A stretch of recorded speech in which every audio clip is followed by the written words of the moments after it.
እንቅፋት የምትሆኑ ትልልቅ ሰዎች ደግሞ ወጣቱ የራሱን ስራ ይስራበት መንገድ ልቀቁ። ይሄ ትውልድ ደግ ትውልድ ነው። ሁሉ ጊዜ ባገኘሁት አጋጣሚ እናገራለሁ ይሄንን።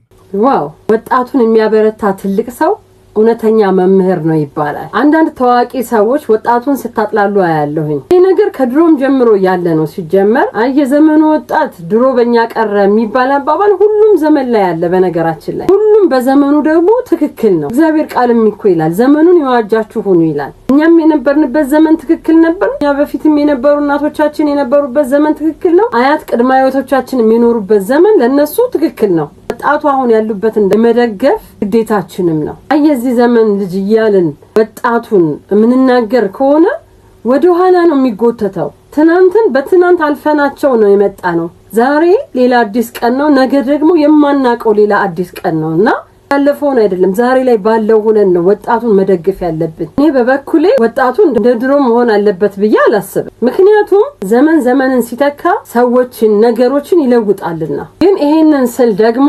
የማይቀሩ እሴቶቻችን ይቀየራል ማለት አይደለም። ባህል፣ ወግ፣ ሃይማኖት፣ ስርዓት እዚህ ነገሮች ዘመን ተሻጋሪ ናቸው። ዘመን በመጣ ቁጥር የሚቀየሩ አይደሉም። እነዚህን ወጣቶች ደግሞ እኛ ትልልቆች ከመንቀፍ ይልቅ ማበረታታት፣ ከመስደብ ይልቅ ደግሞ መምከር፣ ከማግለል ይልቅ ደግሞ አብረን ወርደን እነሱ ጋር አብረን መነሳት ብናደርግ መልካም ነው። ምክንያቱም ትልቅ ሰው መምህር ነው።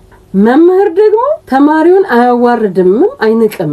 ወጣቱ በህግ መተዳደርን ይፈልጋል ግን ነፃነትን ደግሞ ይፈልጋል። ይሄ ነፃነት የት ድረስ ነው? ትውልድ የሚገድል፣ ሴቶችን የሚያጠፋ፣ ሀገርን ስም የሚያስጠፋ፣ ሃይማኖት ከባህል ከወግ የራቀ ይሄ ነፃነት አይባልም። ትውልድ ገዳይ ነው እንጂ ነፃነት ማለት ሃይማኖታችሁን ጠብቃችሁ፣ ባህላችሁን ጠብቃችሁ ለሀገር፣ ለወገን፣ ለቤተሰብ መከታ ኩራት መሆን እንዳለባችሁም እየተሰማችሁ ነፃነታችሁን አውጃችሁ መስራት መንቀሳቀስ ትችላላችሁ። አብዛኛውን ሰዎች ነፃነት ማለት ወግ ባህልን አፈንግጦ የሚታይ ነገር ነፃነት ይመስላችኋል። ኖ እሱ ነውር ነው። ነውርን ሳታደርጉ ነፃነታችሁን ጠብቃችሁ ግን እንደ ትኩስ ኃይልነታችሁ ብዙ ፈጠራን እየፈጠራችሁ ሀገር እድገት ትልቅ አስተዋጽኦ እንደምታደርጉ አምናለሁ። የሚሰሩ ወጣቶችን እንቅፋት የምትሆኑ ትልልቅ ሰዎች ደግሞ ወጣቱ የራሱን ስራ ይስራበት መንገድ ልቀቁ።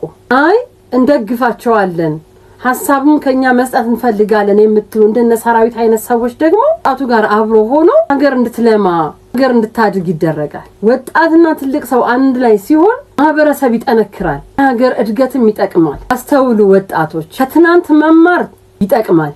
ዛሬን ደግሞ በአዲስ ኃይል በአዲስ ጉዞ መጓዝ ደግሞ ግዴታ ነው።